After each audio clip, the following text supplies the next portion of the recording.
अस्सलामु अलैकुम वरहमतुल्लाहि वबरकातुहू। देखिए, कुछ लोगों के अंदर आदत होती है अपने नाखून को दांतों से कुतरना। तो ऐसे लोग जो अपने नाखून दांतों से कुतरते हैं, और एक वो लोग जो अपने नाखून जो है बड़े बड़े रखते हैं। तो इन दोनों लोगों के लिए मैं ये पैगाम लेकर के आया हूँ। इस पैगाम को सुन लें। मुझे उम्मीद है कि आप लोग इंशाअल्लाह अगर नसीहत हासिल करेंगे तो बहुत कुछ आपको मिल सकता है।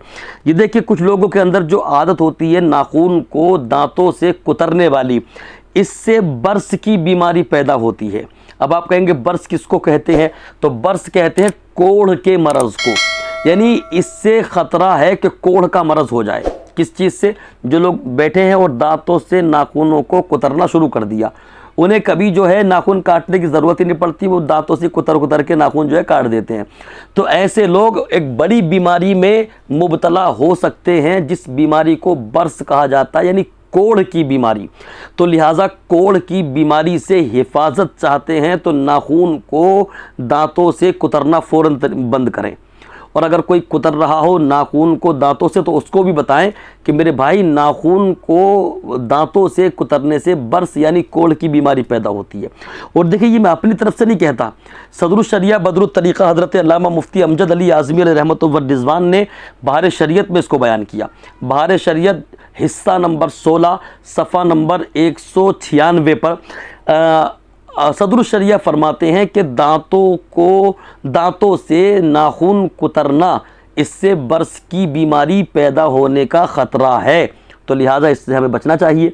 अच्छा, जो लोग अब बड़े बड़े नाखून रखते हैं, तो कुछ लड़कियां भी रखती हैं शौक़ में, कुछ लड़के भी रखते हैं।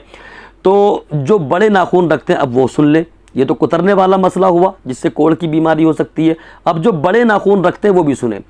उसके बारे में सदरुल शरिया फरमाते हैं कि बड़े नाखून जो है तंगी रिज़्क़ का सबब बनते हैं। यानी रिज़्क़ में जो है तंगी हो जाती है, बेबरकती होती है। किस वजह से? नाखून बड़े रखने की वजह से।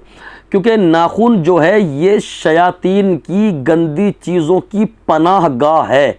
इसमें गंदी चीज़ें पनाह लेती हैं। नाखून में शयातीन नाखून में पनाह लेते हैं। अब आपके नाखून अगर नहीं होंगे, कटे हुए होंगे, तो शयातीन को पनाह लेने की जगह नहीं मिलेगी। और जब नाखून होंगे तो फिर शयातीन को पनाह लेने की जगह मिलेगी। तो आपके नाखून रखने से शयातीन उसमें पनाह ले रहे हैं। तो लिहाजा उससे क्या होगा? उससे बेबरकती और तंगी रिज़्क़ का वो सबब बनेंगे। तो आप चाहते हैं कि रिज़्क़ में तंगी ना हो, आप चाहते हैं कि कारोबार में, घर बार में बेबरकती ना हो, तो जो बड़े बड़े नाखून रखते हैं फ़ौरन अहद करें कि हम इन नाखूनों को काटेंगे, और फ़ौरन उन नाखूनों को काटिए। इंशाअल्लाह रिज़्क़ में भी कुशादगी पैदा होगी और कारोबार में भी अल्लाह पाक बरकत अता फरमाएगा। तो मसला वाज़ेह हो गया। नाखून अगर दांत से कुतर रहे हैं आप, तो बर्स की बीमारी यानी कोढ़ की बीमारी हो सकती है। और नाखून बड़े रख रहे हैं तो फिर रिज़्क़ में तंगी आएगी, कारोबार में बेबरकती होगी। इन दोनों चीज़ों से बचना है तो नाखून को दांतों से कुतरना बंद करें, और जो बड़े बड़े नाखून रख रहे हैं वो नाखून रखना बंद करें। इंशाअल्लाह महफूज रहेंगे बीमारियों से भी, और इंशाअल्लाह महफूज रहेंगे तंगी रिज़्क़ से भी। अल्लाह पाक हम सबको अमल खैर की तौफ़ीक़ अता करे। अस्तग़फ़िरुल्लाह रब्बी मिन कुल्लि ज़ंबिन व अतूबु इलैह।